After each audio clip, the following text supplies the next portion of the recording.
I got nothing. Let's just start this.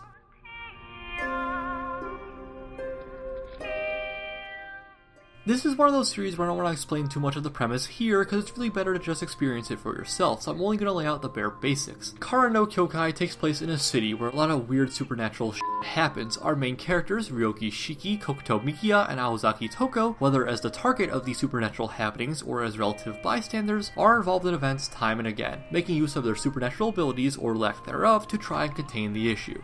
That was really concise, but I like how that came out.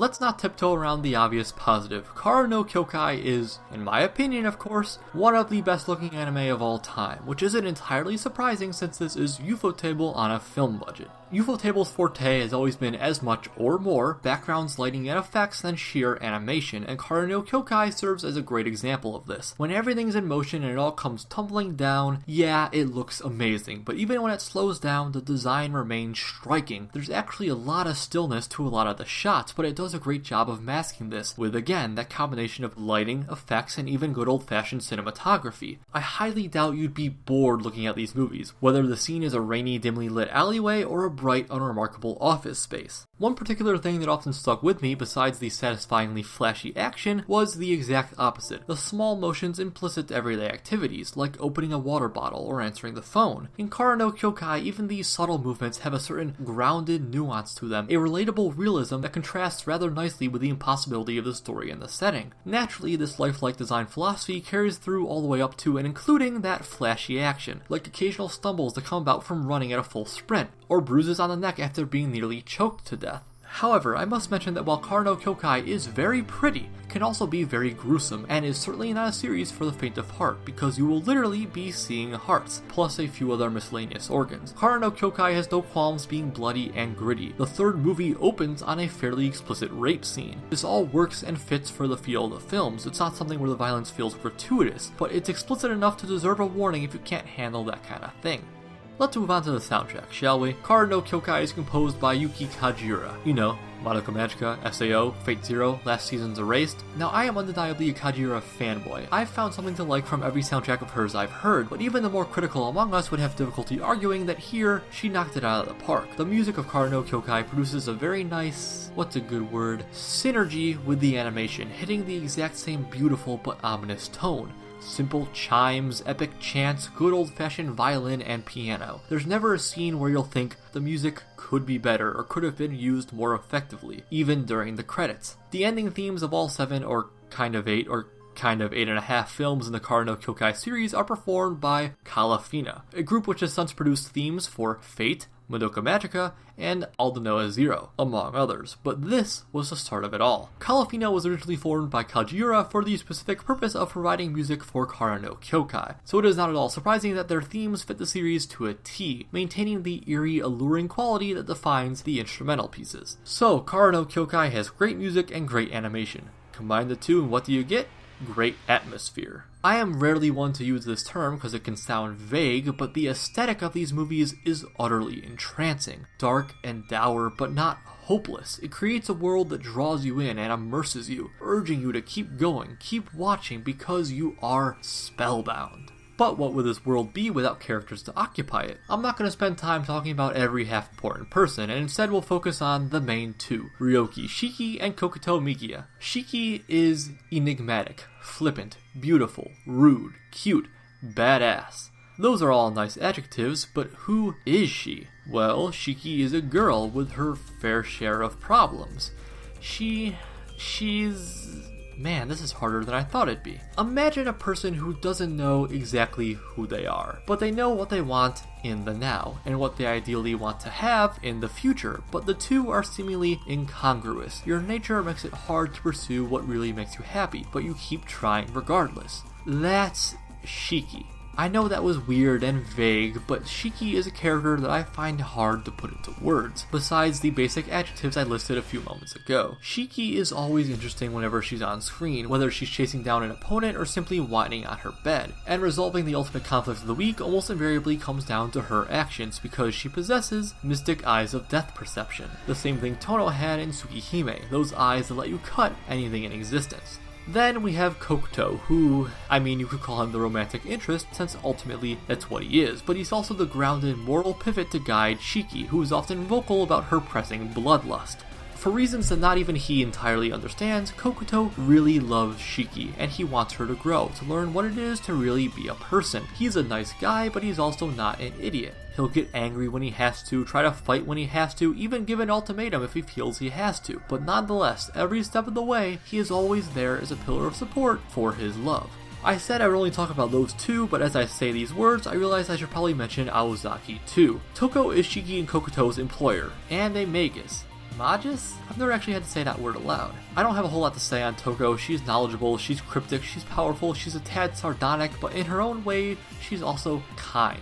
Usually her role is not a hugely active one, instead feeding information to Shiki and Kokuto such that they can overcome whatever challenges they face on their own. At this point, I've talked about Kara no Kyokai's cast, its visual and musical charms, but I've barely touched the story itself. For good reason, because it is, like Shiki, somewhat difficult for me to describe, especially if I'm skirting spoilers. Partially because I don't know for sure where that spoiler line begins. Is it fine to talk about the entirety of the first movie or two? The basic conflicts of all of them? What about the fact that they aren't even in chronological order? These are the difficulties I have as a reviewer. But enough of my complaining, I've got to say something of substance here. The story is simultaneously a love story, as I implied earlier, between Shiki and Kokuto, and a pseudo-good versus evil conflict, with almost every movie entailing a face-off between Shiki and either the evil mastermind himself or an event of his making. This manages to be kind of gripping in its weird supernatural way, captivating despite being at times seemingly nonsensical. This isn't a case where every turn of the plot will make perfect sense, but even if it goes over your head, you can glean the general trajectory of events, although this is made harder by the fact that, as I mentioned, these movies are out of order. If they were released as 1 through 8, the chronological order is 2, 4, 3, 1, 5, 6, 7, 8. You'll notice it does settle down after the halfway point. Thanks to this, Kara no Kyoukai very much rewards rewatching, because once you already know how all the pieces fit together, you can put aside that confusion and redirect focus to the other stellar elements it brings to the table.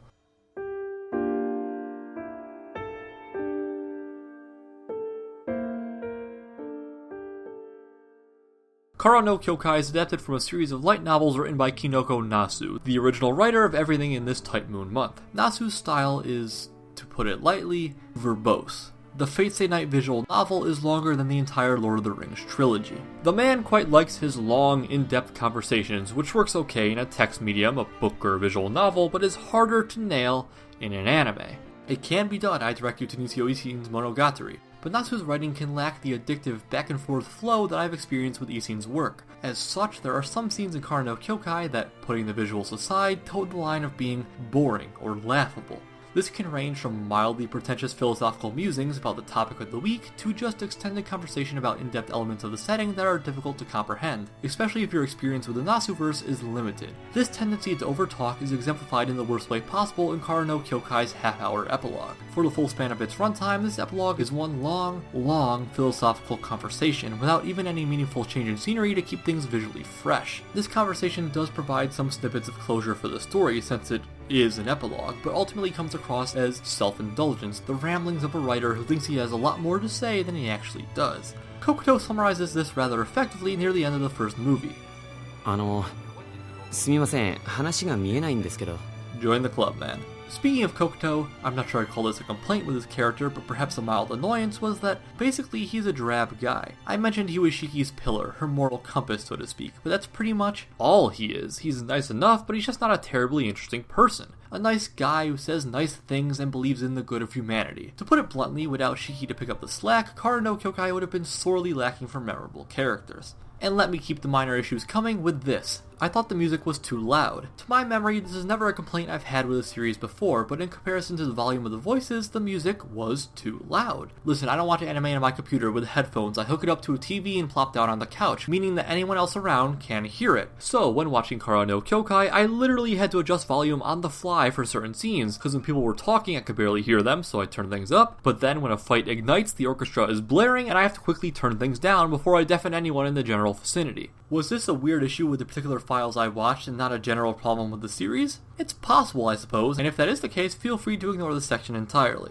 Next, I would like to spend a short time talking specifically about the 8th film, Mirai Fukuin, as it is certainly the odd one out. While the first 7 Kara no Kyoukai were released from 2007 through 2009 and tell a full, complete story, Mirai Fukuin came out in 2013, split up into segments that alternatively take place before, during, and after the original series. The reason I took the time to call this film out in the bad isn't because I think this film is bad. Actually, I like it quite a lot, but I don't think everyone will. Mirai Fukuin has some noticeable stylistic differences with the rest of the series. For one, there's practically no action. Almost the entire runtime is talk in one form or another. For two, the actual presentation is, for lack of a better term, brighter. To illustrate my point, here's some shots from the original movies. They fit into how I described Kara no Kyoukai earlier. Chiefly, there's a darkness there. Now, here's some shots from the 8th film, Mirai Fukuin. I think you can see why brighter was my choice of words. I did find this a little off-putting at first, but at the end of the day, I would not consider it a bad style, just a different one than everything that came before, which could understandably rub some people the wrong way. So, as an advance warning, Mirai Fukuin is, in that respect, the black sheep of the series, or perhaps more accurately, the white sheep. Lastly, I'm not sure how much the achronological sequence actually adds to Kara no Kyoukai. It mostly only succeeds in making some plot points already wrapped up in supernatural and philosophical fluff even more inaccessible, since they take place in the middle of a timeline you're not familiar with. For example, the first movie, if you recall, sits right in the middle of events. The cherry on top is that not only are the movies themselves out of order, the 5th movie within its own boundaries is also somewhat out of order, though this will not become apparent until roughly its second half. However, my misgivings are more along the lines of it could have been done better rather than it doesn't work. I would still tell a new viewer to watch the series in the order of its release rather than the chronological order. Yes, it'll be confusing and at times even nonsensical, but I think the alternative would rob a hallmark of the Kara no Kyoukai experience.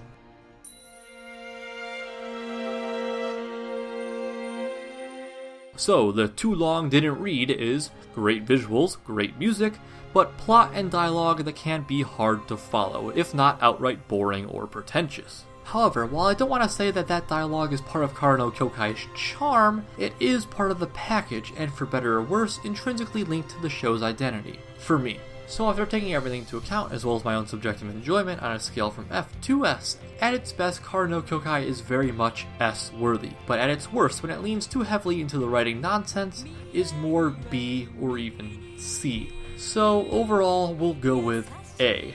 I would say check out the first 2 films, and if you're not having a good time, you probably won't much like the rest, but if you find things to enjoy, continue on and prepare yourself for the latter part of the series. Unfortunately, Kara no Kyoukai is not currently available for legal streaming from any destination, and to my knowledge, never has been. If you're willing to cripple your budget and sacrifice your firstborn, Aniplex does have a Blu-ray and DVD release for sale, but if that doesn't sound too appealing, I suggest looking into other solutions.